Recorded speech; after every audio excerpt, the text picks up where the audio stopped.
Tu n'as voulu ni sacrifice ni offrande, mais tu m'as formé un corps. Tu n'as pas agréé les holocaustes ni les sacrifices pour le péché. Alors j'ai dit, me voici. Je suis venu, mon Dieu, pour faire ta volonté.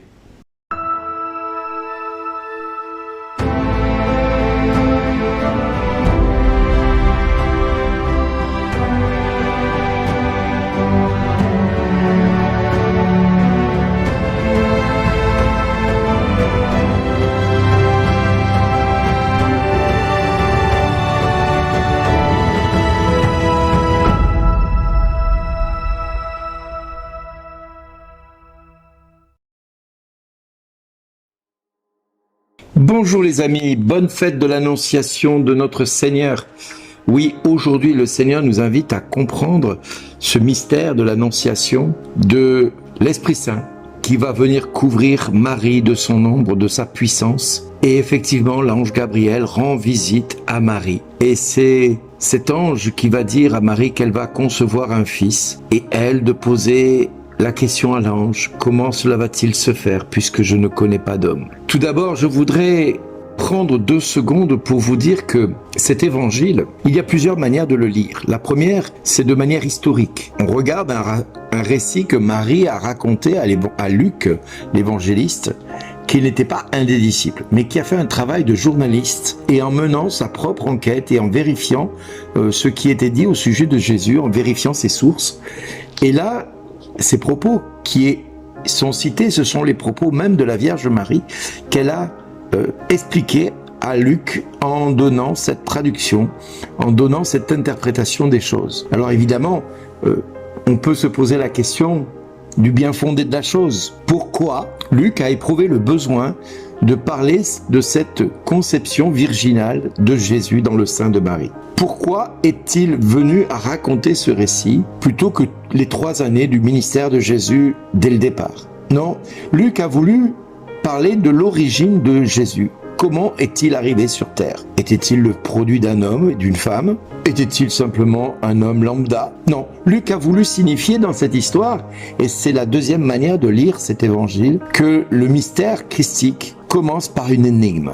L'ange Gabriel rend visite à une femme qui est vierge. Il se trouve qu'elle s'appelle Marie, qu'elle est fiancée à un homme qui s'appelle Joseph, mais que quelque part, il lui a annoncé quelque chose qui va la mettre en porte-à-faux vis-à-vis de son fiancé. À la limite, si Dieu avait attendu que Joseph et Marie soient mariés et que Marie tombe enceinte, cela aurait été plus judicieux quelque part, de manière à pouvoir permettre à Marie de ne pas être sous le joug d'une sanction qui méritait la flagellation et la lapidation. Cependant, voilà, Dieu en a décidé autrement. Pourquoi? Pour bien signifier que Marie était vierge et que le produit de la venue de Jésus, cette venue de Jésus dans le sein de Marie, était complètement mystérieuse et échappée à la volonté des hommes. En clair, si Marie a été ensemencée par l'Esprit Saint, par la puissance de l'Esprit Saint qui l'a couvert de son ombre, on peut dire que Marie est devenue donc l'épouse du Saint-Esprit par cette relation intime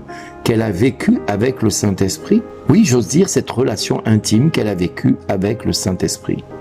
Parce que Joseph ne l'a pas connue. Marie va devoir patienter 9 mois. Je prends la mesure des mots, je prends la mesure des paroles qui sont importantes et qui méritent que l'on s'arrête sur chaque mot et sur chaque phrase que je dis. Si l'Esprit Saint vient sur elle et que la puissance du Très-Haut la couvre de son ombre, c'est pour que l'enfant qui va naître puisse être reconnu comme saint. Seulement voilà, le saint des saints peut-il venir dans le sein d'une femme qui est pécheresse? Est-ce que Dieu pourrait permettre que la semence atterrisse dans une femme qui soit empreinte de péché et couverte de péché originel? On ne peut regarder et supporter le regard de Dieu sans risquer de périr, nous dit la parole de Dieu. Et Marie va concevoir un enfant en son sein par cette puissance qui est du Très-Haut, le Saint des Saints. Alors, il y a plusieurs miracles qui se réalisent à ce moment-là. Le premier, c'est de voir Dieu venir dans le corps d'une femme et de concevoir un enfant à travers cette relation que Dieu va avoir avec elle. Parce qu'il s'agit bien d'une relation intime. Marie, elle, est couverte simplement d'une ombre qui est la puissance du Très-Haut. La deuxième chose, c'est de voir dans la venue de Jésus un deuxième miracle, c'est que cette femme, si elle était pécheresse, aurait dû disparaître à l'instant même où la puissance du Très-Haut l'aurait couverte de son ombre.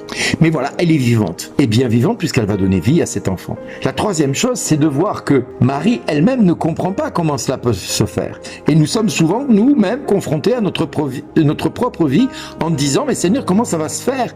Pour que je sois délivré, pour que je sois guéri, pour que je sois enfin dans la situation que j'aspire depuis toujours, un peu soulagé, un peu apaisé face à l'épreuve que j'endure. » Et bien là, Marie nous donne une réponse. C'est l'ange qui lui donne cette propre réponse. L'Esprit Saint viendra sur toi et la puissance du Très-Haut te couvrira de son ombre. Et Marie de répondre à cette phrase, qu'il me soit fait selon ta parole, qu'il m'advienne selon ta parole, que tout m'advienne selon ta parole. J'ai repris cette phrase à 3 reprises pour vous montrer l'importance des mots, l'importance du mot. Nous devons accepter notre quotidien à l'exemple de Marie, qu'il me soit fait selon ta parole. Et que dit la parole? J'ai mis devant toi la vie ou la mort, la bénédiction ou la malédiction. Choisis donc la vie et la bénédiction. J'ai mis devant toi les promesses éternelles que j'ai établies avant même qu'un jour ne soit déjà dans le sein de ta mère. Voilà les paroles qui doivent te donner vie et qui doivent te donner espérance face à ce quotidien que tu endures et que tu vis. Alors oui, ce quotidien, il n'est pas facile. Ce quotidien, il est compliqué parce que tu es un homme, tu es une femme traditionnellement et normalement constituée. Cependant, voilà, Dieu a un plan d'amour. Ce plan d'amour échappe à ton contrôle, d'où l'importance de te servir de l'exemple de Marie et de répondre la même chose qu'elle au sujet de ton devenir en Dieu. Voici que tu as fait de moi le serviteur ou la servante du Seigneur. Que tout m'advienne selon ta parole. C'est une manière de dire à Dieu, je te fais pleinement confiance. Je ne sais ni comment tu vas faire. Je ne comprends pas, cela échappe à ma compréhension humaine, mais je te fais confiance parce que je suis le serviteur ou la servante du Seigneur. J'accepte dès maintenant que tout m'advienne selon ta volonté. Et là, tu comprends le psaume. Me voici, Seigneur, je viens faire ta volonté. Comme la parole de la lettre aux Hébreux, me voici, je suis venu, mon Dieu, pour faire ta volonté. Nous voyons que toujours, la parole de Dieu a une cohérence, a une pérennité dans l'existence à travers nos vies. Je dis bien une pérennité dans l'existence à travers nos vies. La parole de Dieu continue d'exister à travers chacun d'entre nous, si chacun de nous la vivons à l'exemple de Marie. Qu'il me soit fait selon ta parole, que tout m'advienne selon ta parole, que tout arrive selon ta parole, que tout se déroule selon ta parole, que tout se passe selon ta parole. Oui, Seigneur, je fais confiance à ton royaume, je fais confiance à cette justice qui t'habite, parce que tu n'as pas voulu que je périsse, tu as voulu que je sois sauvé par ton Fils. Et c'est pour cette raison que tu dis à la Vierge Marie que l'Esprit Saint la couvrira de son ombre et qu'il la prendra sous son ombre pour que la puissance du Très-Haut vienne l'ensemencer et lui donner